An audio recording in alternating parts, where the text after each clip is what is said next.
নমস্কার। আজকে আমি কুমড়ো ফুলের ভর্তা করব। তার জন্য কুমড়ো ফুল নিয়ে নিয়েছি। আর এখন কুমড়ো ফুলগুলো এখন সাফ করে ধুয়ে নেব। কুমড়োর ফুলগুলো ধুয়ে পিষে নিয়েছি।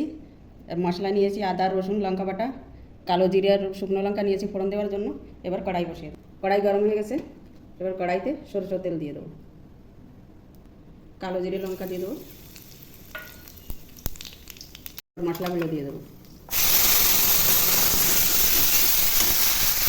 হালকা হলুদ দিয়ে দিলাম, লবণ দিয়ে দিলাম স্বাদ মতো। মশলাটা ভালো করে ভেজে নেব। মশলাটা ভালো করে ভেজে নিয়েছি।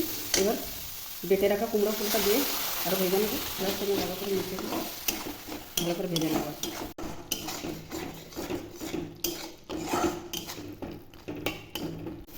ভর্তাটা বানানো হয়ে গেছে, এবার নামিয়ে নেব। কুমড়ো ফুলের ভর্তা বানানো হয়ে গেছে। আমার ভিডিওটা যদি ভালো লেগে থাকে লাইক করবেন, শেয়ার করবেন, সাবস্ক্রাইব করবেন। নমস্কার।